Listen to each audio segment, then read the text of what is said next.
Judge Hamilton and I think I'm sure I can speak for Judge Hamilton in this regard, are pleased and honored to join Judge Pamela Harris in her first appearance in the Court of Appeals for the Fourth Circuit as a United States Circuit Judge. Delighted to have you. Welcome to the Fourth Circuit. And Judge, as I say, Judge Hamilton and I are just pleased as we can be to serve with you in your first case and your first appearance here. Thank you very much. Glad to be here. Good morning, Judge Hamilton. Good morning. Can you hear me? Yes, we can. Good. Just wanted to make sure the mic's working. Our first case before this panel, our only case before this panel, is American Whitewater versus Tidwell. We're pleased to have you here this morning and look forward to these interesting cases. Mr. Galbraith, you have the floor, sir. Good morning. Thank you, Your Honor. May it please the court, my name is Nathan Galbraith, and I represent the appellants in this case. Yes, Judge Hamilton. I want to ask you a question, which is a general question I think that will set the tone for your argument. What exactly does American Whitewater seek in this litigation? American Whitewater is asking this court to determine that floating is a value that led to the Chattooga headwaters being designated as a wild scenic river. And as a value that led to designation of the river, that it be protected and enhanced by the agency, not banned, not restricted, not severely limited, all the things that are the opposite of preserving and enhancing. Let me give you a follow-up question. I don't think floating is an outstanding river valley, remarkable value. And if it is, why aren't all the other things in the 1971 report that led to Chattooga's designation, including hiking and fishing, scientific study, geological, scenic, historical values, why aren't all those things remarkable, outstanding values? That is an excellent question, and it's one that the district court completely misapprehended, because the district court apparently looked no further than the cover of the 1971 study document. Judge Hamilton, as you pointed out, it is that document, and all the parties to this proceeding agree that the 1971 study is the operable document that sets out what are the outstanding values for this river. And I'd like to point to some specific parts of the record to answer your question, because you can't just stop at the cover and a single excerpt from that study, which is what the district court did. You have to actually look at the substance of that study. And if you look at the table of contents, which is on page 93 of the joint appendix, it sets out what's happening in this study. There's about 50 pages of background. Then it gets into the real meat of the study. And on page 143 of the joint appendix, it talks about the primary considerations that Congress looked to when it designated this river wild and scenic. And front and center right on the primary considerations, right in the very beginning, it talks about specifically if this river is protected wild and scenic, and particularly the sections of the river at issue in this case, it will increase canoeing opportunities. And it talks about how in the 1968 Wild and Scenic Rivers Act, how there were multiple rivers that were identified for study to see if they should become part of the act. And only 4 of those rivers were in the southeastern United States. And right there on page 143 of the joint appendix, it talks about how the Chattooga is the only one of those 4 rivers in the southeastern United States that has outstanding opportunities for canoeing. But the real meat of the study, where it really gets down and actually names the values, and this goes directly to your question, is on pages 155 through 162 of the joint appendix. Right here is where Congress looked and set the values for this river. They're broken on page 155. It talks about the alternatives that were considered. The alternatives were simple. Should they just allow the status quo and not protect it and willy-nilly let private development take over the shores of the river? 2, should they develop the river for hydroelectric power? Or 3, should they protect it as wild and scenic? And it goes on to describe the exact values of the river. And it splits them into 3 categories: tangible values, intangible values, and values that would actually be lost if the river is designated wild and scenic. The values that are to be protected, the tangible ones, are a free-flowing river, fishing, there's just a handful of them, fishing, floating, which is at issue here, hiking, camping, clean water, and preservation of the scenic and geologic features of the river. Those are the tangible values, but it also talks about intangible values in that same section. And it says that it's hard to describe in words what these intangible values are, but they certainly exist for the canoeist as he meets the challenge of the water. So there's not only a tangible value of floating, there's also an intangible value of the feeling and sense of adventure that one gets on this river. And That raises another question on my part. If all of these values that were listed in the 1971 report were to be maximized in addition to floating, what would happen? maximized, if they're protected and enhanced, consistent with the Wild Scenic Rivers Act? Well, they're listed as the values in the 1971 report, and all you want to talk about is floating, and I don't think floating is an outstanding, remarkable value. I think floating, like boating and everything else, falls within the category of recreation. I think that is the outstanding, remarkable value. That recreation. That is the agency's argument here, Judge Hamilton, and that argument is what is so dangerous about this case, is that it threatens to undermine Congress's very purpose in passing the Wild and Scenic Rivers Act in the first place. That act doesn't talk about protecting some kind of amorphous general categories like recreation and geology. It talks about protecting specific, outstanding, remarkable, and I would point the court to the fact that these are adjectives: recreational values, geologic, scenic, historic, and other values. Those are not broad categories. The values are not themselves scenery or recreation. They are the specific recreational values. And in this case, based on the study and the portions of the study I was just referring to, there's no question that floating is one of those recreational values. Now, the purpose of the statute... Can I try to ask what I think is the same question, but in a slightly different way? It just seems as though the crux of your argument has to be that there's something in the congressional intent, in the record, that shows that floating was supposed to get priority over all the other things, like fishing, most obviously, about hiking, scenery, being alone in the forest, all of that stuff, that the priority goes to floating. And I'm not seeing in what you just said the indication that floating comes first, gets the first priority, and cannot be balanced off against all of the other things that Congress listed. Judge Harris, I would agree with you completely. Appellants agree with that position. We're not saying... You have to balance floating then. There's not necessarily a question of balance. It's a question of... Well, that was the question Right. that Judge Harris put to you. It has to be Yes. balanced with these other things, and it's It part of doesn't get recreation. You agree with that, right? That's how it gets in here. I don't agree that floating is some kind of subcategory of recreation. No. I agree. I am arguing that it is a specific recreational value. And I'm not saying that floating has to come in front of anything else. Okay. Appellant's argument is that all values of the river, and there was just a handful of them, I just read them, the handful of those values all have to be protected and enhanced.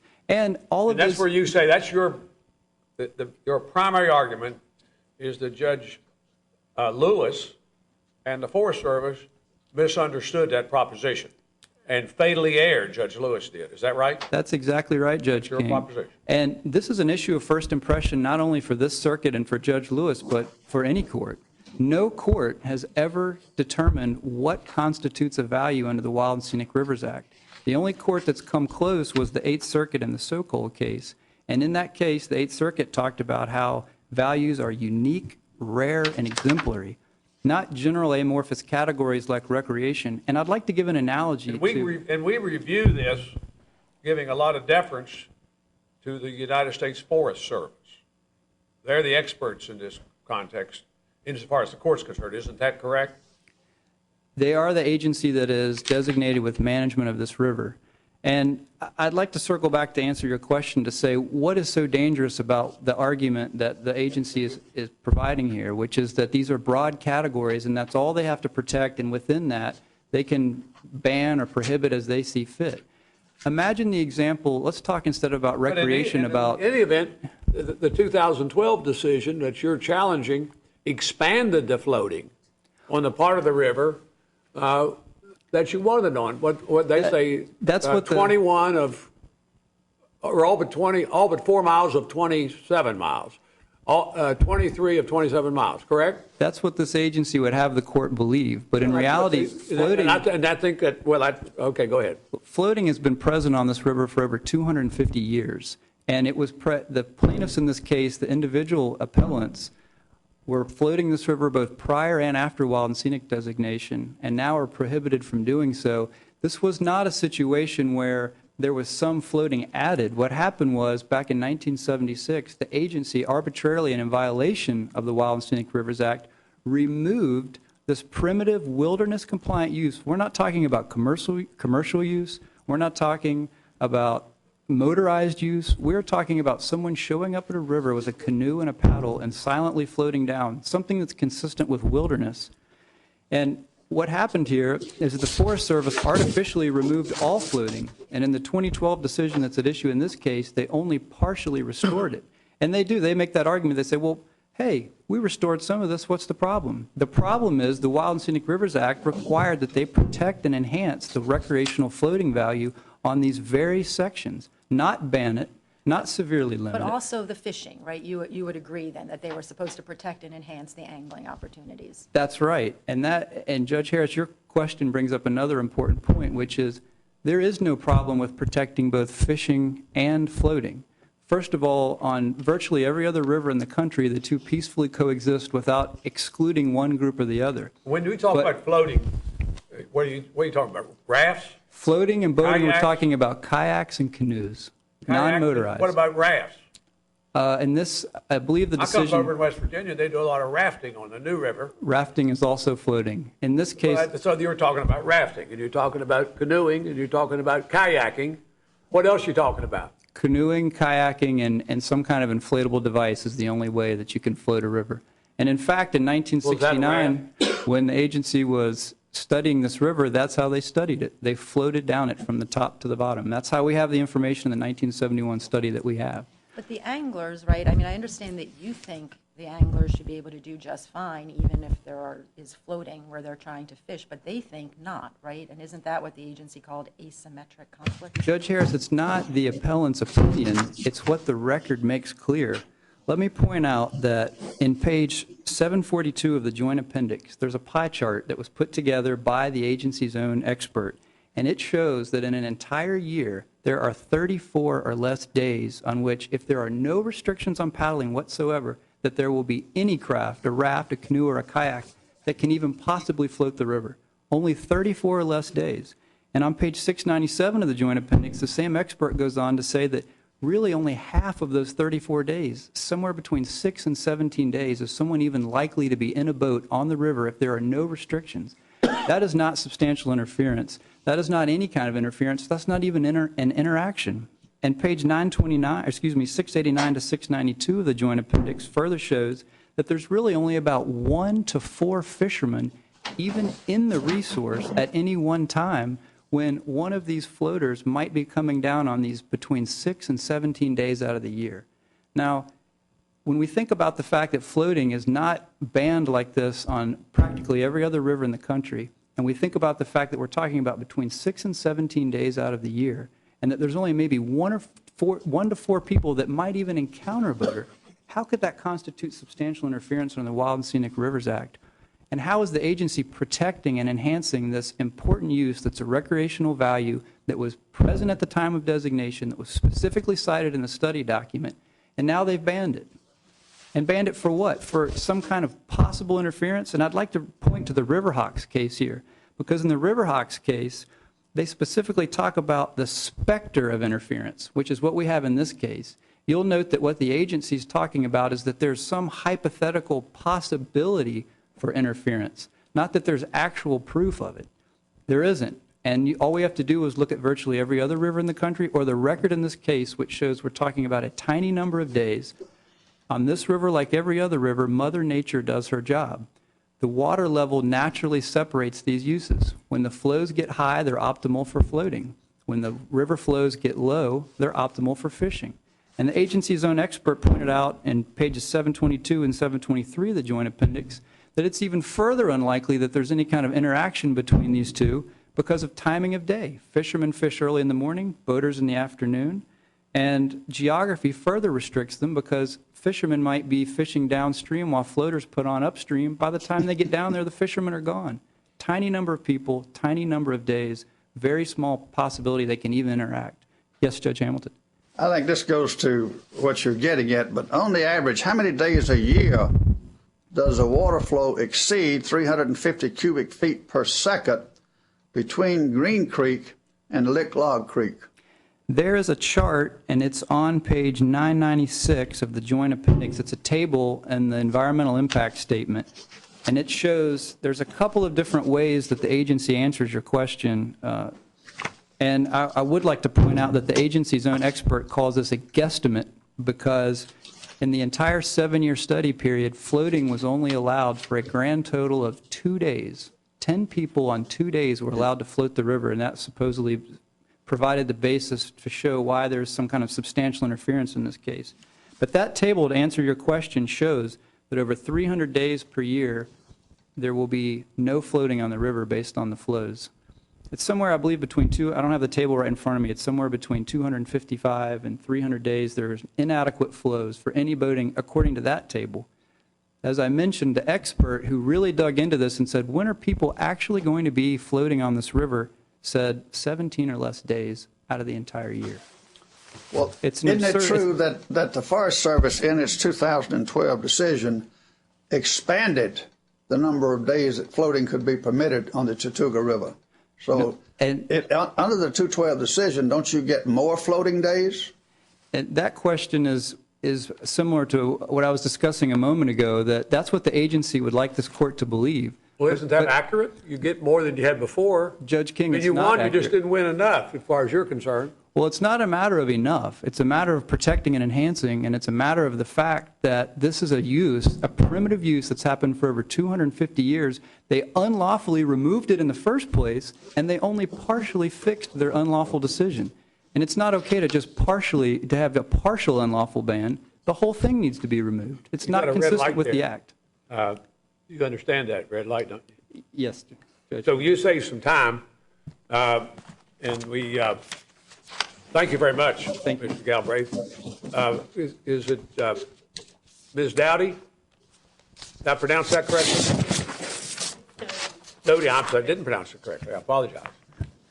Good morning. I'm here on behalf of Georgia Forest Watch. I'd like to reserve 2 minutes. And who's your client? Georgia Forest Watch. Thank you. Georgia Forest Watch is a citizens group that generally often works with the Forest Service. And you support the Forest Service? not exactly, not anymore, not after. Well, you intervened in the district court to support the Forest Service. We intervened on the side of the Forest Service because it was the more straightforward party to intervene on the side of. But the intervention was only to support the Forest Service. That's not what we requested. I know it's not what you requested, but you were allowed to intervene. You intervened in the district court to support the Forest Service. That's the only purpose for which you were allowed to intervene. Correct. That's the only purpose for which you can be here. You might be appealing the judge's ruling in that regard, but we are. But you in the district court supported the Forest Service. That's all you could do. Well, and that we think that's an error on the part of the district court. That she was too narrow in the intervention order. Correct. And what the Forest Service is going to argue is that this court should apply an abuse of discretion standard to that, but it's clear in the Fourth Circuit that the abuse of discretion standard applies when you're deciding whether to allow someone to intervene as of right. And the test there is whether there's... And you filed a notice of appeal. We did file a notice of appeal. And how do you have standing to file a notice of appeal? Because we were interveners in the case. We were granted the right to intervene as of right, because the court recognized we had an interest, an impairment of interest, and that we had inadequate representation by the existing parties in the case at the time. But you have a separate lawsuit pending where you have all your claims going too. We have a separate lawsuit pending. And you wanted that consolidated, and Judge Lewis wouldn't do it for you. That's correct. We think that was an error as well. Are you appealing that too? We have not appealed that. That case is stayed pending out. Are you appealing the denial of the consolidation? We did not appeal the denial Not of the appealing the consolidation. consolidation. Yeah, we have, that case Okay. is stayed. The abuse of discretion standard applies to whether or not to allow a party to intervene as of right. Once the party has intervened as of right, it's very clear in the Fourth Circuit that the only restrictions that can be placed on that party, who's now considered an original party for all purposes, are of a housekeeping nature and very minor. The substantive rights of the party can't be curtailed. And the test is whether any restriction that's placed on the party is fundamentally fair to every litigant. And the Forest Service has cited the advisory committee notes to Rule 24 in support, and this court has rejected that in Arch Cole. So I'd urge you to look at that. I'd also urge you that the most straightforward way to resolve this matter, and our case pending also at the district level, is to direct the district court to hold that the Forest Service's 2012 decisions are in violation of the Forest Service's own access regs, which are found at 36 CFR 261.77, and that's attached to our opening brief. Yes. So before we get to sort of the underlying merits, even if assuming for a moment that there was a mistake, an error, when the scope of your intervention was limited, I guess I don't see what the consequences are. So what? You have a separate case pending. You can raise all of your claims there. What's the problem? Well, and that's why we argued that the error was also made in not consolidating the cases, because the court said the reason that we're restricting you, which we think was invalid, is because we're not going to get, well, originally it was that we were aligned, but the reason it wasn't consolidated is because we'll get to your issues in a separate case, and we won't address them here. The court went on to address our issues because it ruled very broadly. It said, we find that the Forest Service's 2012 decisions don't violate the Wild and Scenic Rivers Act. We find that the court's decisions But in are the consistent context with- of particular arguments that were being made, right? The court rejected specific arguments going to that question, but not yours. but in a very sweeping way. The court didn't. The court didn't said issue- specifically, the district court judge said, I'm not reaching your claims, and there was that specific finding on your motion to consolidate. I mean, the court made a finding that the outcome or the result in your case would not depend on And what had she was she doing done in that? that case. And had she done that, it might have been an error without any substantive consequence, but she didn't. What she did then was rule broadly on the claims that were at issue in the case that we asked to be consolidated. And so those issues are being addressed by this court today and were addressed by the district court. So an alternative would be for this court to remand the case and have the ruling not extend to my client's arguments. But the way she actually ruled was broad and sweeping. And keep in mind, the reason for intervention is of right. The court recognized that we had interest in this case and that there would be an impairment of our interest. So you can't have it both ways. You can't say there'll be an impairment of interest, but we're not going to touch your interest. It's nonsensical. And that's the reason that you generally can't put restrictions on the rights of parties who've been allowed to intervene as of right. I see I have a stoplight. Yes. Wait a minute. Hold on. Isn't it true, you don't have any claims or cross-claims or counterclaims pending in this particular case, do you? We were restricted. We were granted intervention as of right only to defend on the part of, to align with the Forest Service's defense. In fact, the court then later struck our. You need to answer the question. Okay. We do not, and it's because we were not allowed to. Well, your case is still before the district court. Our So how separate- are you going to be prejudiced? You can assert all the claims you want to. In that case, it's still pending before the district court. Because it's already been decided here. So res judicata, basically. I don't understand. It doesn't make sense to allow a party to intervene as of right because you have an interest in the case that's going to be decided and impaired by the case, and then argue that we can't be a full party to the case actually because our. I don't understand how you can, the judge permits you to intervene to support the Forest Service, and now you're coming up here arguing against the Forest Service. The Forest Service. So you've expanded your intervention anyway, because you were saying that the Forest Service was wrong. Even though you were permitted to intervene only to support the Forest Service. And you got another lawsuit where you're complaining about the Forest Service. I mean, I Yes, have the same, basically, that's asking the same question that Judge. Okay, but when we moved to intervene, Hamilton did. and we moved to intervene, and we explained our position, which was not aligned perfectly with the Forest Service. Yeah, but you're, and then but we you're filed lost on that. But you can say the judge was wrong. You can argue that the judge was wrong in limiting your intervention, but I don't know how you can go beyond that. We are arguing. I don't know how you can go beyond that in this case. Maybe. We are arguing that, and this is the time that it's not an interlocutory appeal. So this is our opportunity to do that, and to correct this error, the court needs to remand the case to the district court so that we can be treated as parties, because in the case of D.C. Smart, it's recognized that when you limit the rights of an intervener, the danger is that we have made ourselves vulnerable to complete adjudication of the case by the court, and that is what actually happened here, despite what the judge has said. The judge said, I'm sorry, I know your time is up, but the judge said specifically, I'm not deciding your claim. She must be aware of this. She denied the motion to consolidate. She made a decision that for purposes of this litigation, it would make more sense to do it in 2 cases, not 1. So I guess I don't see surely she will be aware when you come back to her that this is that other case she was talking about, right? Well, there's a factual twist here. The judge who made the judge was changed in our case. I saw that. And The judge who so, denied and the so one consolidation judge, motion is the she same may not have judge. been fully aware of that. And then now we're going to have another judge when we go back. No, but the judge who wrote the decision that we're reviewing here, that was the judge. She's the one who denied the motion to consolidate. Right, who denied the motion to consolidate, who made a finding to which we would ordinarily extend great deference, that there's just no risk here. And that yes. what happens in one case will affect the other. Right, and there is a great deal of deference afforded to district court justice in denying a motion to consolidate. There is not a great deal of deference afforded to a district court justice in limiting the rights of an intervener as of right after that's been granted. So they have a lot of discretion in deciding whether or not to grant it. Once you're in, you're a party. You're treated as an original party. So we should have been allowed to make our case. As is, we could sort of do a whole lot of work and have this small group be involved in a case all the way to here. But anytime the court wanted to ignore us, it chose to do so. So, for example, it ignored our access regulation. We sort of led you through the red light, but I Yes, think okay. we've given you enough extra time, I think. Okay, thank you. You have some couple minutes left. Yes. Now, Mr. Dowdy? Now, mispronounce it again? Mr. Doty. Now, who are you for?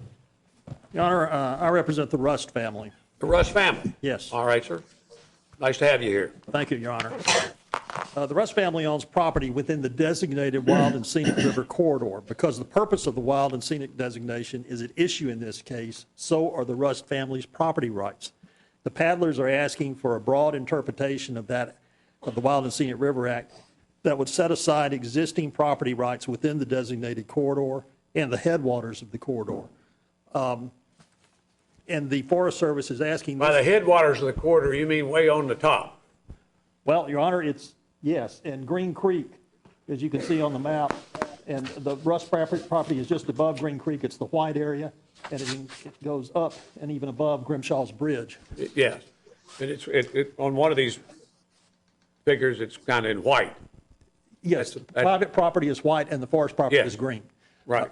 So it's in the northernmost part of this thing. I'm sorry? It's up north, Yes, it's On the river. It's upriver. upriver. Yeah.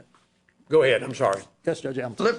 Let me ask you this question. If this case went your way, what would you have this court do or instruct the Forest Service to do? Your Honor, we would have this court make a ruling to hold the parties to, we believe that for concessions that may below, that the Forest Service does not have the authority and is not empowered to manage the private segment of the Chattooga River, which is where the property of the family is. Have they attempted to do that? Your Honor, they're asking this court, in our opinion. No, answer my question. Has the Forest Service attempted to manage the river that borders the Russ family's property? Yes, Your Honor, because in the actions they take, they imply that they have the authority to prohibit or ban boating on the Russ family property. And that would imply that they have some ability to decide who and when and where people can boat on the entirety, including the private segments. Where is that in the record?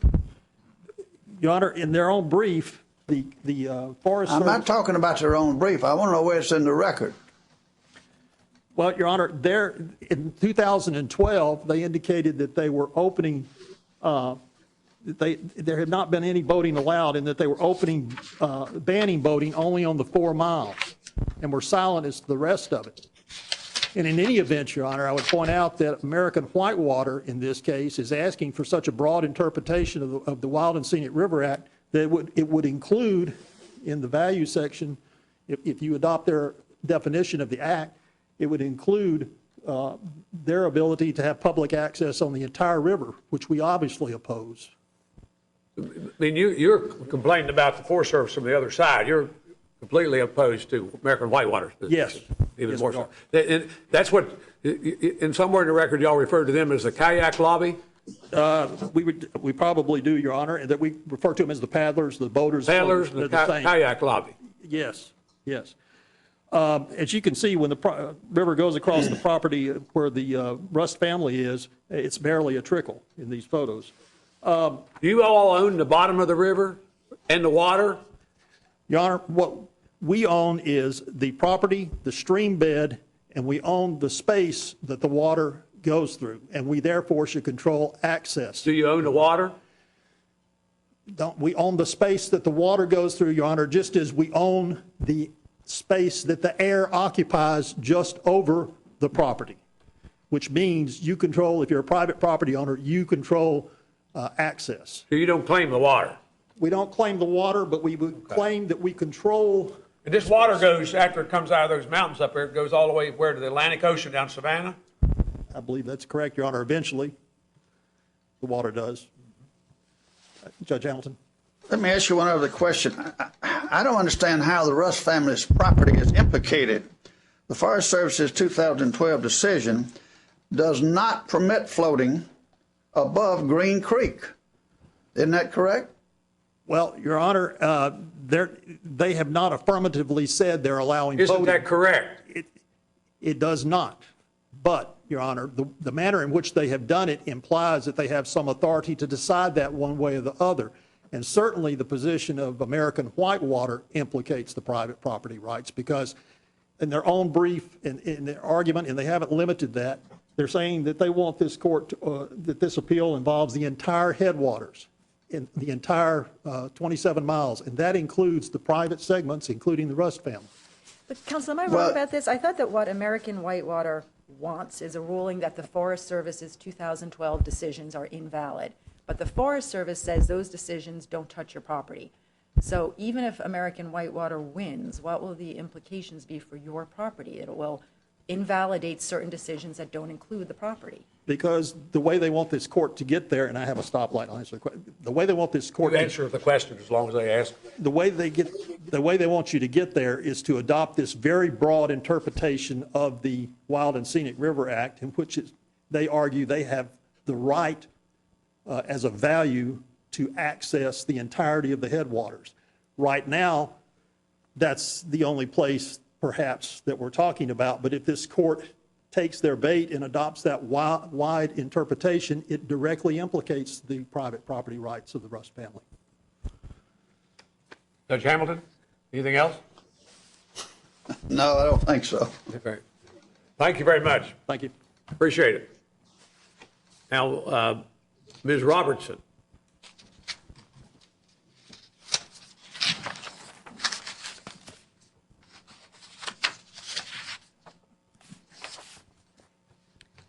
May it please the Court, Nina Robertson on behalf of the Forest Service. This court should uphold the Forest Service's reasonable decision to allow limited floating on the Upper Chattooga. Well, we'd uphold Judge Lewis. That's what we asked to review, I think. Certainly, right? Your Honor, yes. She reviewed your decision. The district court was correct in finding for the Forest Service because the decision was entirely lawful, entitled to deference, and strikes a reasonable balance among the disparate users here, including the river users, the property owners, and the organizations concerned with the river's conservation. Unless the court would prefer otherwise, I can address first American Whitewater's arguments and then proceed to address the issues raised by... You do it just the way you want to do it. Certainly, Your Honor. Until you get questions, and then you answer questions. So with respect to American Whitewater's assertion that floating is an outstandingly remarkable value that should be protected under Section 1281 of the Wild and Scenic That's River his number one complaint. Certainly, Your Honor. You all goofed up on that. And he's incorrect. The floating is not an ORV under the Wild and Scenic River Act. Recreation is, and as the Forest Service clearly explained in the environmental impact assessment and in its decision documents, floating is just a subcomponent of recreation and is not entitled to any special protection. The Wild and Scenic River Act contemplates many uses of wild and scenic rivers and gives the Forest Service discretion in how it balances different and competing river uses. As the court has indicated, fishing is in direct conflict with floating under certain circumstances. And here, the Forest Service recently determined that where fishing is most popular, floating should not be prohibited. That's only along a 4-mile stretch, and that's 4 miles of the 21 other miles on which floating may occur. So there's no way in which floating should be held above fishing, and that the Forest Service had a reasonable basis on which to conclude that conflict could arise if it were permitted along the 4-mile stretch. There's also American Whitewater points to a substantial interference standard.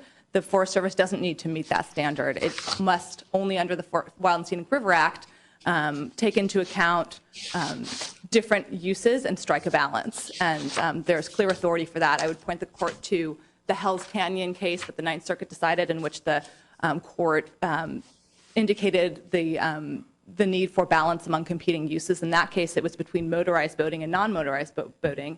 And there the court found that the managing agencies have considerable discretion in how they strike that balance, and it did so here. With respect to Georgia Forest Watch's claims, I would just urge the court to review the district court's decision to limit intervention to abuse of discretion standard. There's no case directly on point because, in fact, this court has never been presented with a factual scenario similar to this case, in which the intervener didn't actually assert claims against the party against it was arguing. And it was entirely reasonable for the district court in this unusual circumstance to limit the intervention of Georgia Forest Watch to just defending the Forest Service in this case. I'm sorry, can you just stop on there for a minute? Yeah. Why was that reasonable? I am having a little bit of trouble wrapping my mind around this. So the predicate for intervention as of right is that the interests aren't otherwise adequately represented. But wasn't the Forest Service adequately defending its own plan? Why would you have someone come in just to do that? You know what I'm saying? You're saying that even the district court's decision to even grant intervention in the first place might have As a been an matter error. of right. Well, As a matter of no, right. to both grant it as a matter of right and then limit it to covering ground that was already perfectly well covered. If the predicate is that the interests aren't otherwise being represented, wasn't the Forest Service already defending its own plan? Certainly, Your Honor. I just don't understand what the district court Yeah, did so there. the district court actually might have, in the first instance, even incorrectly granted intervention of right. We're not disputing that here right now. That was discussed at the district court level. But given the fact that the district court made their decision, we then moved in the district court to at least have the terms of the intervention be limited and to strike Georgia Forest Watch's prayers for relief against the Forest Service because it hadn't asserted any claims. Okay. And we think that this court should review that for abuse of discretion. And even if it reviewed it at a de novo standard, we think that the district court's decision passes muster because Georgia Forest Watch hadn't asserted any claims against the Forest Service.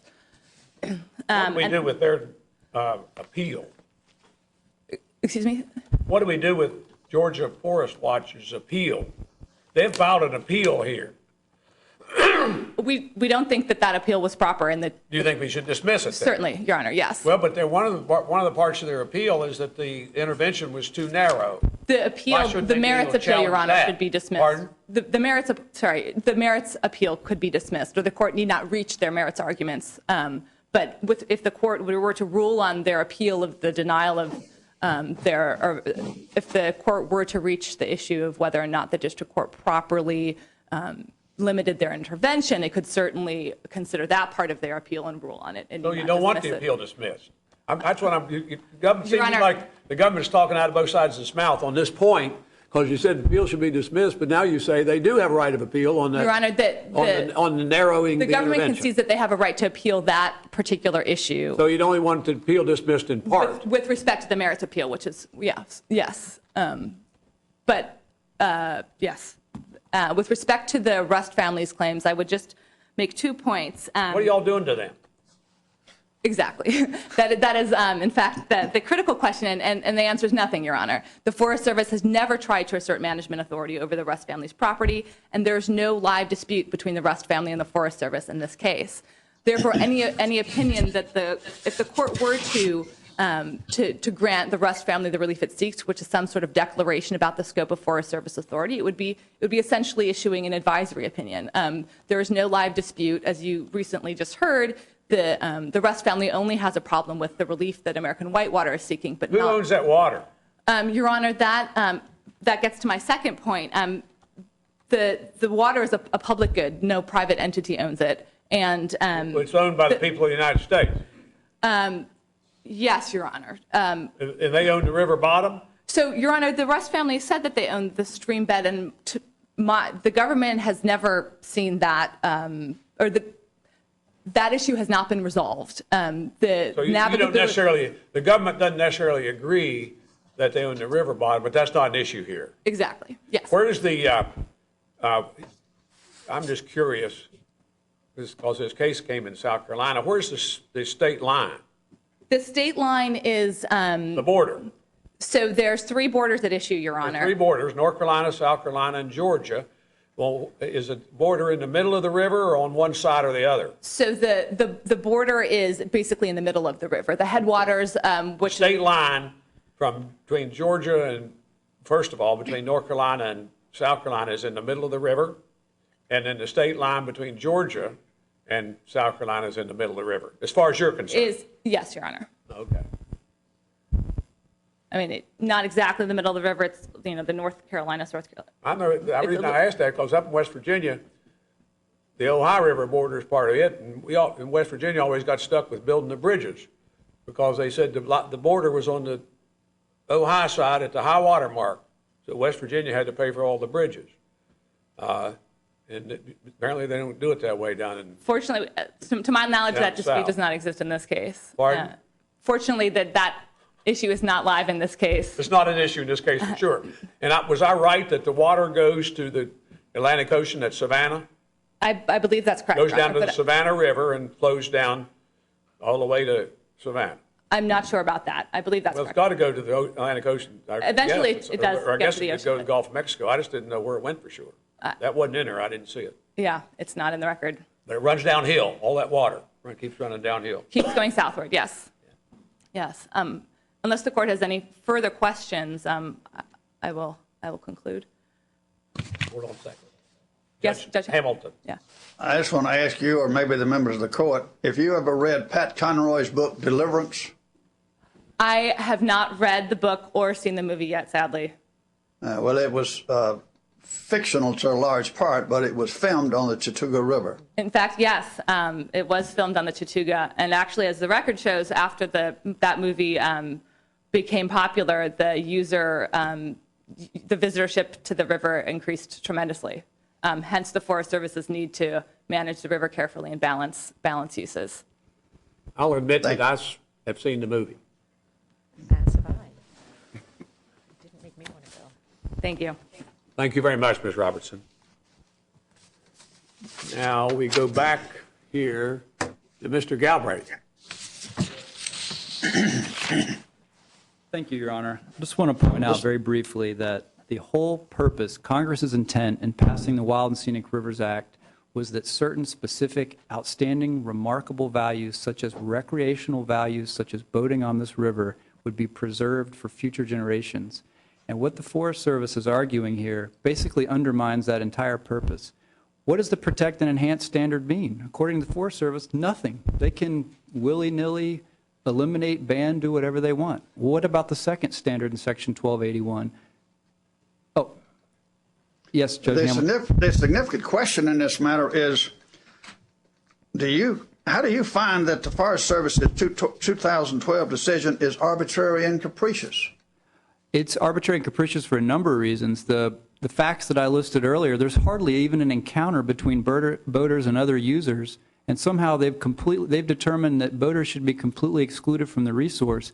And there's no evidence in the record that there's any what's called asymmetrical reason for that supposed imagined conflict. Why just ban boating?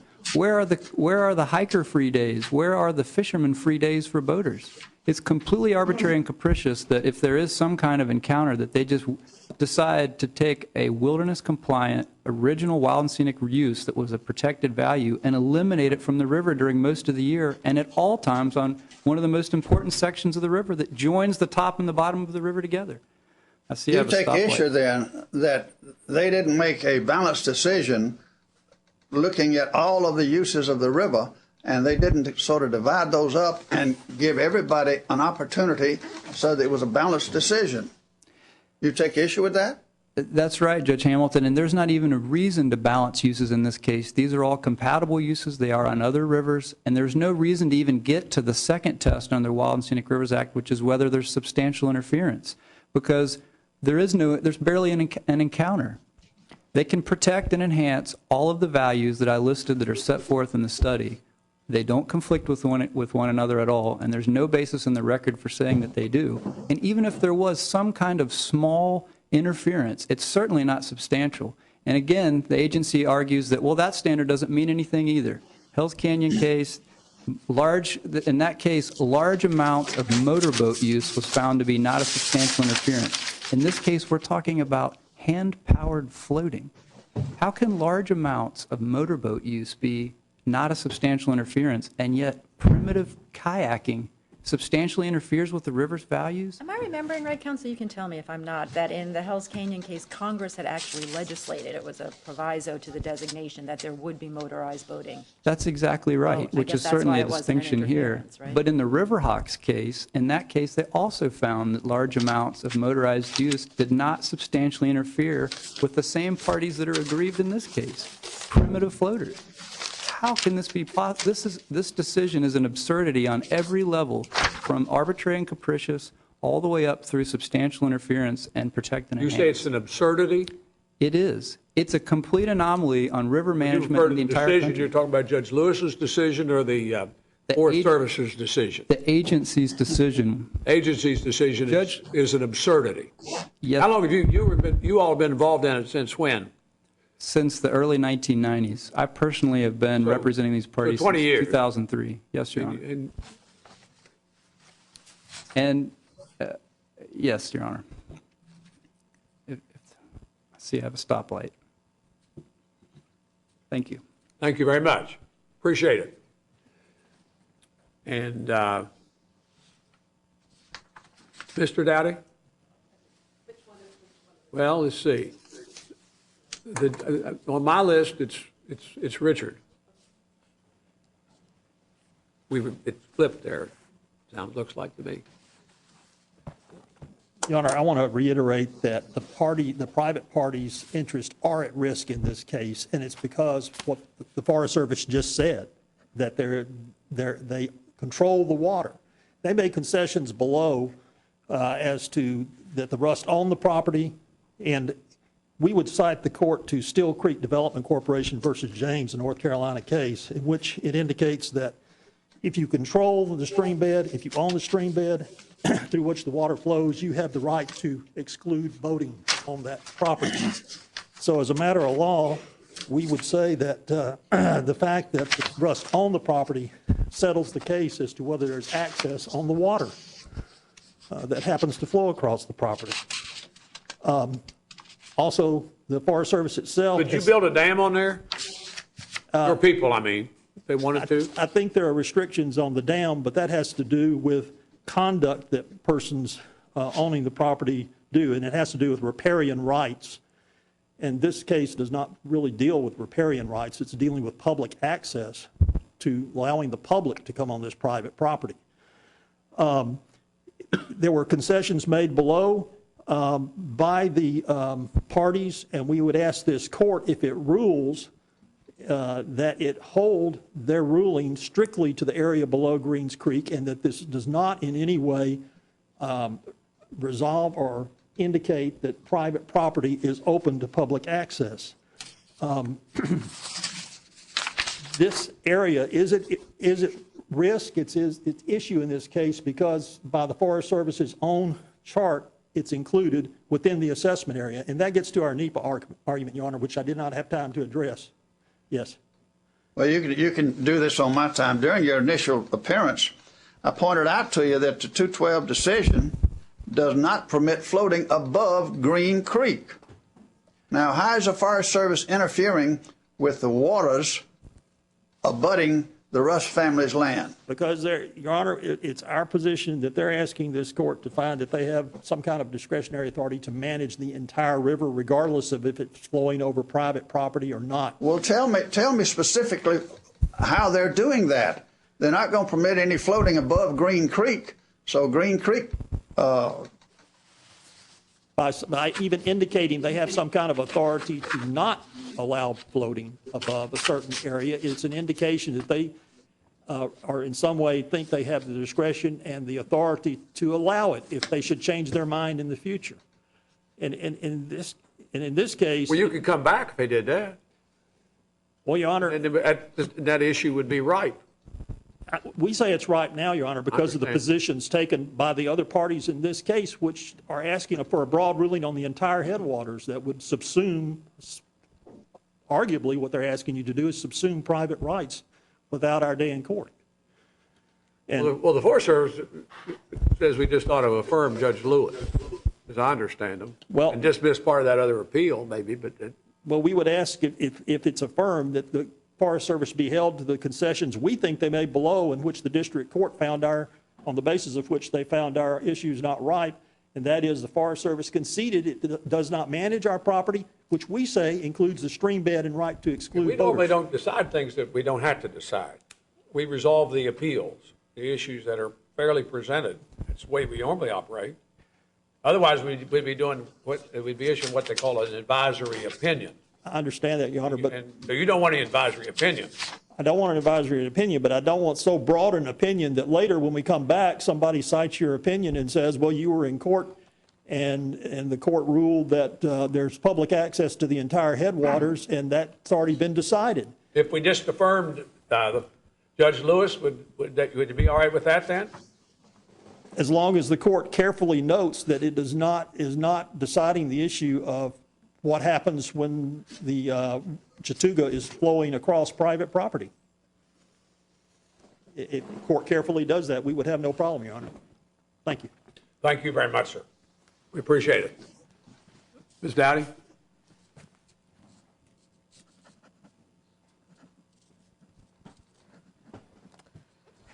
The Forest Service struggled to address the procedural questions raised by Judge Harris. The issue, there was never an issue as to whether or not Georgia Forest Watch was allowed to intervene as of right. It was, nobody challenged that. There was no challenge at the time. What counsel referred to was at the months later, after motions for summary judgment, the Forest Service moved to successfully to strike the portions of Georgia Forest Watch's, the prayer for relief in Georgia Forest Watch's motion. So the issue before this court is not whether, which would be an abuse of discretion, it's what conditions. And it's clear from Stringfellow, Gould, Arch Coal, and Columbus America that you cannot place restrictions on an intervener as of right. And I would urge you to look especially at Arch Coal. I'd also urge you to consider that the standard of review that was applied by the district court was incorrect with regard to the Forest Service's decision. The Forest Service in this case should not be afforded deference, and there are several reasons for that. First, yes. Judge Hamilton has a question for you. Well, as Judge King pointed out earlier, you were permitted to, or Forest Watch was permitted to intervene on behalf of the Forest Service, and now you're up here arguing against the Forest Service. That was an error. We should not have been limited to only be the Forest Service's litigation friend, I guess. I don't even know what that would be. But that was the basis on which you were permitted to intervene. It wasn't. That was an error.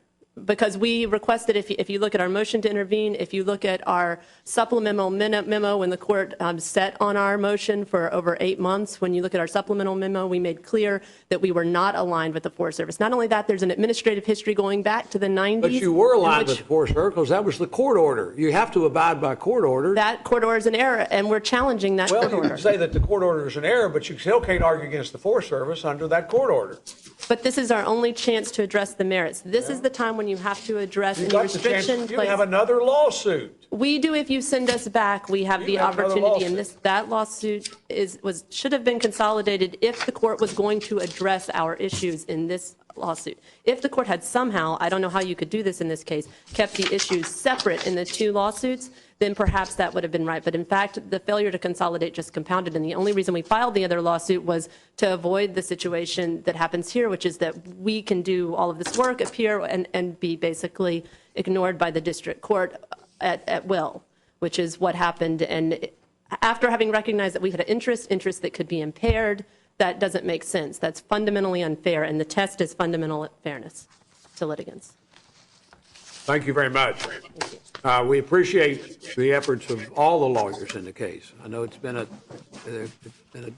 tough job, and you've done a commendable work with respect to it all the way through. Judge Harris and I will come down and greet counsel, and the court will stand in recess for about 15, 20 minutes while we reconference and reconstitute the panel.